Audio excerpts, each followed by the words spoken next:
तो बहुत बहुत स्वागत है आप सभी का हमारे इस यूट्यूब चैनल पर। और आज के इस वीडियो में बात करने वाले हैं class 12 history model set number second की। देखिए जो मॉडल सेट नंबर 2 है उसको हम लोग देखने वाले हैं। पिछले वीडियो हम लोग सेट 1 को किए थे क्लियर, अब हम लोग करेंगे सेट 2 को। तो यहाँ से जो भी प्रश्न उत्तर बनेंगे हम लोग देखेंगे एक एक प्रश्न को बारीकी से। तो चलिए समय को देखते हुए हम लोग प्रश्न उत्तर को देखते हैं। तो सामान्य रूप से आपसे को पता ही है क्योंकि हम बहुत दिनों से अभी मैं वीडियो अपलोड कर रहा हूँ मॉडल सेट के बारे में, तो आपको सब पता ही है। तो चलिए देख लेते हैं आपको पहले प्रश्न उत्तर को।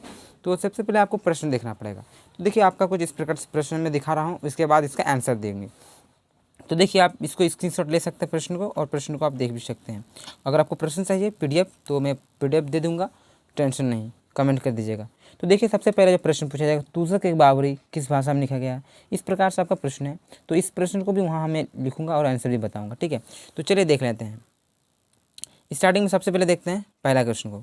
तो आपका पहला क्वेश्चन पूछा जा रहा है कि तुज़क ए बाबरी किस भाषा में लिखा गया है। देखिए जो तुज़क ए बाबरी है तो चतकाई तुर्की द्वारा लिखा गया, तुर्की में लिखा है। ठीक है, ये आपका रह गया आंसर। ठीक है, बाबर द्वारा लिखा गया है, चतकाई तुर्की द्वारा। अब सेकंड प्रश्न देखते हैं। तो आपका जो दूसरा प्रश्न पूछा जा रहा है कि 1857 का जो क्रांति है, ठीक है, तो 1857 की क्रांति के समय भारत का गवर्नर जनरल कौन था। तो उस समय जो भारत का जो गवर्नर जनरल था वो लॉर्ड कैनिंग थे। कौन थे? Lord Canning. 1857 के समय लॉर्ड कैनिंग थे। अब देख लेते हैं तीसरा प्रश्न। तो आपका तीसरा प्रश्न पूछा जा रहा है कि चोरा चोरी हत्याकांड जो हुआ था, ठीक है, वो कब हुआ था और किस राज्य में हुआ था। तो जी चोरा चोरी हत्याकांड हुआ था आपका 5 फरवरी 1922 में हुआ था। और स्थान क्या है? स्थान है गोरखपुर। ठीक है, गोरखपुर कहाँ पे? उत्तर प्रदेश में, जिसको शॉर्ट में हम लोग बोलते हैं यूपी। तो यूपी उत्तर प्रदेश में गोरखपुर में हुआ था 5 फरवरी 1922 में चोरा चोरी हत्याकांड। ठीक है, अब देख लेते हैं चौथा प्रश्न। तो आपका चौथा प्रश्न पूछा जा रहा है कि मुस्लिम लीग की स्थापना कब और कहाँ हुई। ठीक है, तो मुस्लिम लीग की जो स्थापना हुई थी वो हुई थी दिसंबर 1906 में, और हुआ था ढाका। और ढाका कहाँ है? बांग्लादेश। बांग्लादेश की राजधानी है ढाका। ठीक है, और वहाँ की मुद्रा है टाका, याद रखिएगा। चलिए साथ ही साथ पांचवा प्रश्न देख सकते हैं। पांचवा प्रश्न पूछा जा रहा है कि आपका जो भारत छोड़ो आंदोलन हुआ था तो इसका शुरुआत कब हुआ था। जो भारत छोड़ो आंदोलन है इसकी जो शुरुआत हुई थी अगस्त 1942 में हुआ था। ठीक है, अगस्त 1942 में भारत छोड़ो आंदोलन हुआ था। यहाँ होता है पाँचवा प्रश्न क्लियर। अब देखते हैं छठा प्रश्न। चलिए जल्दी जल्दी हम लोग प्रश्न उत्तर की बात करेंगे, और आप इसको देखिए बहुत ही अच्छी तरीके से मैं अभी बता रहा हूँ आप सभी को। और देखिए इस प्रकार से जो आपको टाइपिंग करके दे रहा हूँ, आप इसको बढ़िया तरह से आप अपना कॉपी में नोट बना सकते हैं। ठीक है, तो चलिए देख लेते हैं छठा प्रश्न, जैसे कि आपको लिखने में भी समस्या नहीं होगी। ठीक, देखिए छठा प्रश्न क्या है। पूछा जा रहा है कि दीन ए इलाही से आप क्या समझते हैं। तो दीन ए जो इलाही है वो क्या है। चलिए देख लेते हैं आंसर में क्या होगा। तो देखिए जो दीन ए इलाही है, तो दीन ए इलाही 1582 में मुग़ल सम्राट अकबर द्वारा एक समृद्ध धर्म था। ठीक है, जिसमें सभी धर्मों के मूल तत्वों को डाला। इसमें प्रमुखता हिंदू, ठीक है, इस्लाम धर्म, इसके अलावा जैसे कि जैन हो गए, ठीक है, फारसी हो गए, यहाँ पार लिखा गया, सॉरी, फारसी हो गया, जैन हो गया, ईसाई धर्म, सभी विचारधाराओं को सम्मिलित किया गया है। देखिए जो दीन ए इलाही है एक प्रकार का धर्म थे, एक प्रकार का विचार होगा। ठीक है, वो अशोक द्वारा चला गया था। कब? तो 1582 में। इसमें सभी धर्मों को शामिल किया गया है। ये रह गया आपका। ठीक है, अब देख लेते हैं आपका सातवां प्रश्न। तो सातवां प्रश्न भी बहुत बहुत इंपॉर्टेंट है। देखिए बहुत ही अच्छा प्रश्न है। तो आपका सातवां प्रश्न पूछा जा रहा है कि लॉर्ड डलहौजी की राज्य अपहरण नीति क्या थी। देखिए बहुत ही मोस्ट इंपॉर्टेंट क्वेश्चन देख सकते हैं, बहुत ही अच्छा प्रश्न है कि जो लॉर्ड डलहौजी थे तो इसका जो राज्य अपहरण नीति था वो क्या था, आपको वहाँ बताना है। तो देख लेते हैं आंसर क्या है। तो लॉर्ड डलहौजी भारत में ब्रिटिश राज का गवर्नर जनरल था। सबसे पहले जानेंगे डलहौजी कौन था ना, ये गवर्नर जनरल था। जो लॉर्ड डलहौजी थे वो गवर्नर जनरल थे, सबसे पहले एक बात।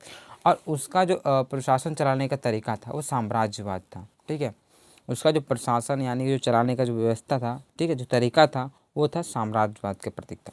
और 1848 में भारत का गवर्नर जनरल बनकर आया था। कब आया था? 1848 में जो लॉर्ड डलहौजी थे वो भारत का गवर्नर जनरल बन के आया था। ठीक है, क्या फिर कि ईस्ट इंडिया कंपनी ने भारत पर लगभग 200 वर्षों तक अपना मतलब अधिकार किया। ठीक है, और कंपनी के इस लंबे काल में, ठीक है, काल में ने दे दिया बड़े महत्वपूर्ण थी। देखिए यहाँ जो टाइपिंग मिस्टेक हुआ है, जो बताया जा रहा है कि इस कंपनी के द्वारा इस काल में 2 नीतियाँ, ठीक है, 2 नीतियाँ यहाँ पर हो जाएगा, 2 नीतियाँ, ठीक है, 2 नीतियाँ जो बहुत ही महत्वपूर्ण थी। एक पहला नीति जो सहायक संधि नीति और एक लॉर्ड डलहौजी की हड़प्पन नीति। क्या हड़पने, जो राज्य हड़पने की नीति। लॉर्ड डलहौजी सबसे पहले समझ लीजिए वो जनरल गवर्नर जनरल थे, 1948 में 1848 में आए, ठीक है। और कंपनी के जो उस समय का जो कंपनी ईस्ट इंडिया कंपनी थी, जो चलाने का तरीका था, उसका 2 ही महत्वपूर्ण नीतियाँ थीं, ठीक है, बहुत ही महत्वपूर्ण नीति थे 2। तो एक तो आपका सहायक संधि नीति और एक लॉर्ड डलहौजी राज हड़पने की नीति। ये 2 नीति बहुत ही महत्वपूर्ण था। उनमें से आपको देख सकते हैं राज हड़पने की नीति इसमें, ठीक है। अब देख लें तो आपका 8वां प्रश्न पूछा जा रहा है क्या। तो देखिए ये भी बहुत ही अच्छा प्रश्न है और बहुत ही महत्वपूर्ण प्रश्न ये भी पूछा जा रहा है कि भारत छोड़ो आंदोलन के कारण बताएं। जो भारत छोड़ो आंदोलन 1942 में हुआ था, तो इसका जो कारण है, इस कारण को आपको बताना है। तो देख लेते हैं क्या कारण है। देखिए आंदोलन का तात्कालिक कारण क्रिप्स मिशन की समाप्ति थी, ठीक है, जो क्रिप्स मिशन था इसका समाप्ति। कांग्रेस वर्धा प्रस्ताव, ये एक हो गया। फिर क्या, कांग्रेस वर्धा प्रस्ताव कि देखिए 14 जुलाई 1942 को वर्धा में, ठीक है, कांग्रेस कार्य समिति की बैठक हुई, जिसमें भारतीय लोगों को भ्रष्टाचार, कालाबाजारी, चोर बाजारी और महंगाई से बचने के लिए सरकार से एक ही मांग की कि अंग्रेज भारत छोड़कर चले जाए, ठीक है। द्वितीय विश्व युद्ध के परिणाम स्वरूप अर्थव्यवस्था की स्थिति काफ़ी खराब हो गई थी। ये कारण है। सबसे पहले कारण क्या हुआ कि जैसे कि जो क्रिप्स मिशन आए थे उसका समाप्ति चाह रहे थे, ठीक है, वो एक हो गया। वर्धा प्रस्ताव, इसमें क्या हुआ, वर्धा प्रस्ताव में कि 1942 में, ठीक है, फिर ये आया। और क्या हो गया, जैसे कि भ्रष्टाचार हो गया, कालाबाजारी हो गया, चोर बाजारी, इसके खिलाफ, महंगाई के खिलाफ भारतों ने ये किया। और क्या इसमें मांग की कि भारत जो भारतीय ने मांग किया कि जो अंग्रेज है वो भारत छोड़ के चले जाए, ये कारण रह गया। और द्वितीय विश्व युद्ध का परिणाम भी ये कारण रह गया, ठीक है। अब देख लेते हैं आपका 9वां प्रश्न। तो आपका 9वां प्रश्न पूछा जा रहा है कि भारत संविधान के अनुसार धर्मनिरपेक्षता क्या है, ठीक है। जो धर्मनिरपेक्षता है क्या है, तो देख लेते हैं क्या है। देखिए उत्तर क्या है कि 42वें संविधान संशोधन 1976 द्वारा भारतीय संविधान के प्रस्तावना में संशोधन करके धर्म निरपेक्षता शब्द अंकित किया, ठीक है। आप लोग पढ़ें प्रस्तावना वगैरह, ठीक है, और संशोधन भी होता है संविधान में। 11th में पूरा कम्प्लीटली पढ़ चुके हैं हम लोग, ठीक है। तो जो 42वें संविधान संशोधन हुआ था 1976 में, ठीक है, तो इसके द्वारा क्या हुआ, जो धर्मनिरपेक्षता शब्द है इसको जोड़ा गया। जैसे कि धर्मनिरपेक्षता, पंथ निरपेक्ष, इस तरह मतलब शब्दों का वहाँ जोड़ा गया, ये हो गया। देखिए धर्मनिरपेक्षता का अर्थ क्या है, तो धर्मनिरपेक्षता का अर्थ है कि राज्य, ठीक है, राज्य राजनीति या किसी भी गैर धार्मिक मामले से धर्म को दूर रखें, यानी कि सभी धर्म को समान महत्व देना, यानी कि अपना धर्म को ज़्यादा बढ़ावा देना, या तो फिर एक धर्म वाला है दूसरा धर्म को दूसरा कुछ बोल रहे हैं, ये रह गया। तथा सरकार धर्म के आधार पर किसी भी कोई भेदभाव ना करे। यही बात है कि कोई भी अगर राजनीतिक है, राज्य कोई भी अगर सरकार वगैरह है, सबको समान रूप से देखना है, समता का भाव, ठीक है, ये होना चाहिए। एक कारण रह गया। फिर हो गया कि धर्मनिरपेक्षता का अर्थ है कि किसी के धर्म का विरोध करना नहीं है। बताएं अभी कि कोई भी धर्म का हम लोग विरोध नहीं करना है, बल्कि सभी धर्म अपनी धार्मिक विशेषताओं एवं मान्यताओं को पूरी आज़ादी से मानने की छूट है। आप किसी भी धर्म को मान सकते हैं। सपोज मानिए आप अभी हिंदू हैं और हिंदू धर्म को छोड़कर आप मुसलमान अपनाते हैं, कोई दिक्कत नहीं, आप पर निर्भर करता। अगर आप मुसलमान हैं, ठीक है, अगर चाहते हैं कि हम हिंदू बनेंगे, ठीक है, तो कोई दिक्कत नहीं, आप पर निर्भर करता है कि आप किस धर्म को आप अपनाएंगे। ये नहीं कि आप अगर मुसलमान हैं, अगर हिंदू हैं तो आप एक दूसरे को कमेंट कीजिएगा, या तो फिर आप कोई राजनीतिक हैं या तो फिर कोई नेता वगैरह हैं, कोई आप पद में हैं और आप किसी धर्म के हैं और दूसरे धर्म को आप कुछ कर रहे हैं, तो ये भी आपको कार्रवाई की करेगी सरकार। तो सभी धर्म को समान रूप से आपको देखना है, ये आपका धर्मनिरपेक्षता है, ठीक है। आपके लिए एक प्रश्न रहेगा कि संविधान में जो संशोधन बताया गया कि 42वें संविधान संशोधन द्वारा जो धर्मनिरपेक्षता शब्द जोड़ा गया है, तो सबसे पहले आप हमको कमेंट करके बताइए, ठीक है। आपके लिए प्रश्न रहा, जो संशोधन होता है इस कितने अनुच्छेद में होता है, अनुच्छेद जो है ना हमारे संविधान में, तो कितने अनुच्छेद में संविधान संशोधन की जो बात की गई वो होती है, तो आपको कमेंट करके बताना है। चलिए देख लेते हैं 10वां प्रश्न। तो आपको 10वां प्रश्न पूछा जा रहा है कि जो 1857 की क्रांति है, ठीक है, तो 1857 की क्रांति से संबंधित 3 मुख्य केंद्र तथा वहाँ के नेतृत्वकर्ता का नाम बताएं। 3 ऐसा केंद्र बताना है, ठीक है, कहाँ कहाँ से केंद्र क्या था, वहाँ के जो लोग थे कौन कौन सम्मिलित हुए थे, वहाँ का बताना है। तो देख लेते हैं, 3 हम लोग स्थान देख लेंगे और वहाँ के नेतृत्वकर्ता कौन थे वो भी देख लेंगे हम लोग। तो पहला देख लेते हैं हम लोग, जैसे दिल्ली हो गया, तो दिल्ली से थे बहादुर शाह जफ़र। ठीक है, दिल्ली पहला हम लोग 1 नंबर देखेंगे दिल्ली, और दिल्ली से कौन थे, बहादुर शाह जफ़र, और 11-12 मई 1857 के। अब देख लेते हैं दूसरा हमारा हो गया कानपुर। कानपुर से कौन थे, तो कानपुर से नाना साहब और तात्या टोपे, 2 हो गया। तीसरा में देखिए, आप लोग इसको जानते ही हैं, झांसी की रानी। ठीक है, तो जो ठीक है, झांसी की रानी लक्ष्मीबाई, तो झांसी से, ठीक है, हो गया झांसी की रानी से, झांसी से रानी लक्ष्मीबाई। ठीक है, झांसी एक स्थान है। ठीक है, तो झांसी से रानी लक्ष्मीबाई बोलते हैं ना, झांसी की रानी, तो झांसी एक स्थान का नाम है, तो झांसी से रानी लक्ष्मीबाई, ये भी जून महीना में था। तो देख लेते हैं, देख लिए 10वां प्रश्न में क्लियर हो गया। दिल्ली से बहादुर शाह जफर, कानपुर से नाना साहब और तात्या टोपे, और झांसी से झांसी की रानी यानी कि रानी लक्ष्मीबाई। क्लियर। अब देखते हैं आपका 11वां प्रश्न। तो आपको 11वां प्रश्न पूछा जा रहा है कि 1857 के विद्रोह के परिणाम का वर्णन करें। तो 1857 में जो विद्रोह है उस विद्रोह का परिणाम बताना है। देखिए, जो आपको मैं प्रश्न बता रहा हूँ 10, 11, 12, तो मैंने ऐसा प्रश्न लिया है जिसका उत्तर आपको देना है। यानी कि आपको जैसे बताया गया कि 7 प्रश्न दिए हैं, 1 से 7 का को 5 प्रश्न का उत्तर देना है, तो हम 5 ही लिए हैं। जैसे कि आपका 8 से 14 के बीच 5 देना है, तो मैंने छाट के उसी प्रश्न को लिया है जिसका आपको उत्तर देना है, हम एक्स्ट्रा प्रश्न नहीं लिए हैं। ठीक है, तो देखिए 11 प्रश्न मैंने क्या लिया है कि 1857 के विद्रोह के परिणाम का वर्णन करना है। अब क्या परिणाम हुए, इस जो घटना हुआ था 1857 में, क्रांति हुई थी, इसका परिणाम क्या हुआ उसका वर्णन करना। तो देख लेते क्या है परिणाम, क्या हुआ था। तो 1858 में क्या हुआ, ठीक है, 1 साल बाद, कि 1858 में ब्रिटिश संसद में एक कानून पास, ठीक है, पास कर दिया। तो ईस्ट इंडिया कंपनी का अस्तित्व समाप्त कर दिया गया। एक तो 1858 में क्या हुआ, जब से 57 में क्रांति हुआ, तो उसके 1 साल बाद ब्रिटिश संसद ने एक कानून पास किया, इसमें ईस्ट इंडिया कंपनी का अस्तित्व समाप्त कर दिया। एक चीज़ हो गया। दूसरा क्या हो गया, भारत के शासन का पूरा अधिकार रानी विक्टोरिया के हाथ में चला गया। जो भारत का शासन था तो उसका जो पूरा का पूरा अधिकार रानी विक्टोरिया के हाथ में चला गया। फिर क्या हुआ कि साम्राज्य विस्तार की नीति पर लगाम लगी। ठीक है, फिर क्या हुआ कि पुनर्गठन, ठीक है, सैन्य पुनर्गठन का आधार पर यूरोप पर सैनिक का अनुपात 1/2 रखा गया। फिर क्या हुआ कि उच्च जाति के लोग का सैनिक भर्ती बंद कर दिया है। यानी कि देखिए, उच्च जाति का यानी कि जो ऊंचा का जाति था ना, उन लोगों का सैनिक भर्ती बंद कर दिया। फिर हुआ क्या कि भारतीयों पर अस्त्र शस्त्र रखने का प्रतिबंध लगा दिया। यानी कि जो भारतीय लोग थे वो लोग अस्त्र शस्त्र नहीं रख सकते हैं, यानी ठीक है, उसको बंद कर दिया। क्रांति के बाद जो है लोग इतना भयभीत हो गए थे भी, उसको बहुत सारा परिवर्तन आ गया। ठीक है, तो उन्होंने क्या किया कि जो उच्च जाति थे उसको सैनिक में नहीं ले रहा था।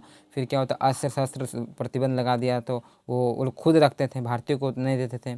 फिर क्या होता, गवर्नर जनरल के पद का नाम बदलकर वायसराय कर दिया। जो गवर्नर जनरल हुआ करते थे अब उसका नाम बदलकर क्या कर दिया, वायसराय कर दिया।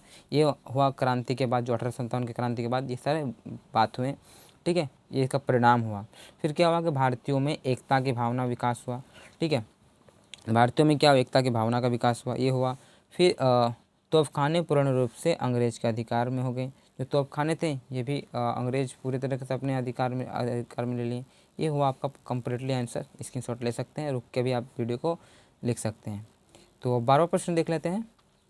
तो आपका 12वां प्रश्न पूछा जा रहा है कि नमक सत्याग्रह की पृष्ठभूमि एवं उद्देश्य का वर्णन करें। ठीक है, जैसे आपका 11, 12, 13 आपका 5-5 अंक का प्रश्न है, तो आप इसको बढ़िया से लिखिएगा। ठीक है, तो देख लेते हैं 12वां प्रश्न और इसका उत्तर भी देख लेते हैं। तो नमक सत्याग्रह पता ही है, गांधी जी द्वारा चलाया गया था। तो इसका उद्देश्य क्या है, उसका वर्णन करना है, पृष्ठभूमि भी। तो चलिए देख लेते हैं, सबसे पहले पृष्ठभूमि को देख लेते हैं। देखिए, गांधी जी और जवाहरलाल नेहरू के नेतृत्व में, ठीक है, गांधी जी और पंडित जवाहरलाल नेहरू यानी कि जो हमारे प्रथम राष्ट्रपति थे देश के, ठीक है, इसके नेतृत्व में भारतीय राष्ट्रीय कांग्रेस ने सार्वजनिक रूप से 26 जनवरी 1930 को आज़ादी की घोषणा पूर्ण स्वराज जारी की। देखिए, जो सबसे पहले हम लोग बात करेंगे 26 जनवरी को हम लोग जो मनाते हैं, ठीक है, गणतंत्र दिवस, तो हम लोग एक बार फिर से पहले ही हम लोग जो 26 जनवरी 1930 को आज़ादी का मतलब मनाए थे। अब कहाँ मनाए थे हम लोग, वो पाकिस्तान में, कहाँ, रावी नदी के किनारे, ठीक है, कराची में मनाए थे।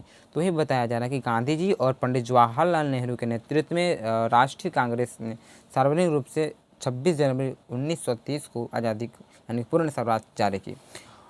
नमक मार्च जो है, ठीक है, नमक मार्च से दांडी 6 अप्रैल को गांधी जी द्वारा अवैध नमक कानून बनाने के साथ निष्कर्ष निकाला गया और 1930 में ब्रिटिश नमक कर के खिलाफ राष्ट्रव्यापी विरोध प्रदर्शन शुरू किया। देखिए क्या हुआ कि जो मार्च में आपका दांडी से निकला था ना, 12 मार्च को निकला था और 240 किलोमीटर तक की यात्रा की। कहाँ से?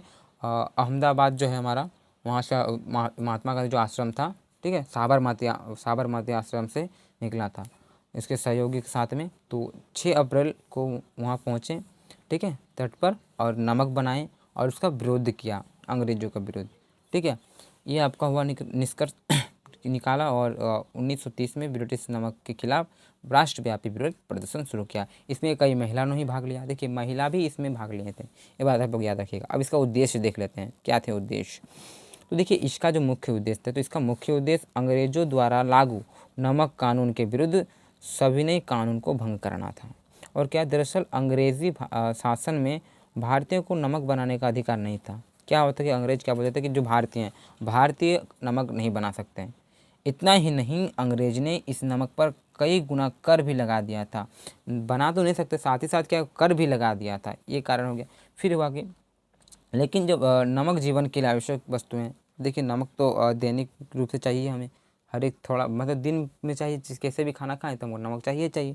तो ये तो बहुत ही आवश्यक वस्तु है, ठीक है। इसलिए इस कर का हटाने के लिए गांधी जी सत्याग्रह चलाएं। इसलिए इस कर को हटाने के लिए गांधी जी ने ये सत्याग्रह चलाएं। ये हुआ आपका पूरा 12 नंबर का आंसर। तो चलिए देख लेते हैं अगला प्रश्न, आपका 13वां नंबर प्रश्न है। तो क्या है प्रश्न देख लेते हैं। और आज का अंतिम प्रश्न है 13वां प्रश्न, देख लेते हैं फटाक से, बिना देर के प्रश्न की बात करते हैं। तो आपका प्रश्न पूछा जा रहा है कि संविधान निर्माण में प्रारूप समिति की भूमिका का वर्णन करें। देखिए जो संविधान निर्माण है, जो भारतीय संविधान है, इसका जो निर्माण है कई तरीके से हुआ। तो इस भारत का जो संविधान का जो प्रारूप समिति है, तो इसका क्या भूमिका है, इसका वर्णन करना है। तो देख लेते हैं प्रारूप समिति का वर्णन। तो देखिए देखिए संविधान में बनाए गए नियमों पर विचार विमर्श करने के लिए प्रारूप समिति का गठन किया गया था।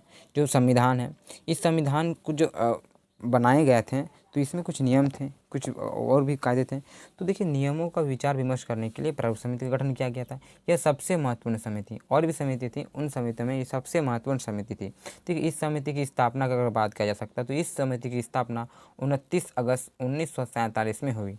ठीक है, प्रारूप समिति के निर्माण जो हुआ था 29 अगस्त 1947 में हुई।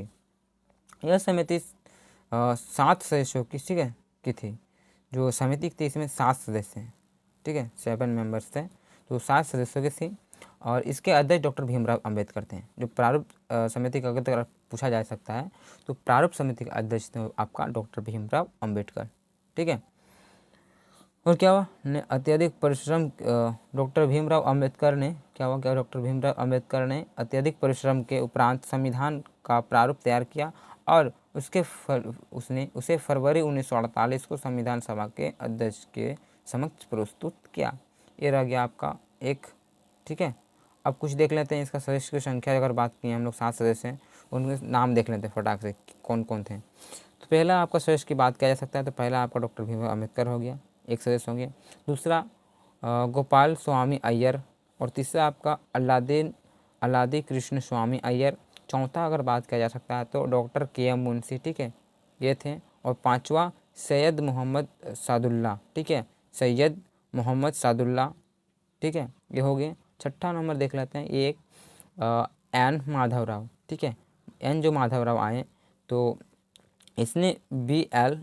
मित्र की जगह ली, यानी कि जो बी.एल. मित्र थे उनका जगह कौन लिया, वो लिया आपका जाकर एन माधवराव ने। और सातवां जो आपका है टी.टी. कृष्णमाचारी, ठीक है, जो कि टी.टी. कृष्णमाचारी थे, उसने जगह लिया है, वो लिया है डी.पी. खेतान की। ठीक है, डी.पी. खेतान की मृत्यु के बाद उन्हें उसका जगह लिया। तो ये रह गया आपके प्रश्न उत्तर। आज का वीडियो में इतना ही, ये आपका कम्प्लीटली हो जाता है सेकंड मॉडल सेट का आंसर। अब नेक्स्ट वीडियो में मिलेंगे मतलब थर्ड में लेके। और भी वीडियो चाहिए तो आप कमेंट कीजिए प्रेम से। आप किसी प्रकार की समस्या है तो कमेंट कर सकते हैं। अगर आपने मेरे चैनल को सब्सक्राइब नहीं किया तो चैनल को सब्सक्राइब कर लें और बेल के आइकन भी प्रेस कर दें। और लाइक कमेंट शेयर पूरा करें और अपने मित्रों को तो अवश्य शेयर करें। ठीक है, तो चलिए नेक्स्ट वीडियो में मिलेंगे। जय हिंद, जय भारत।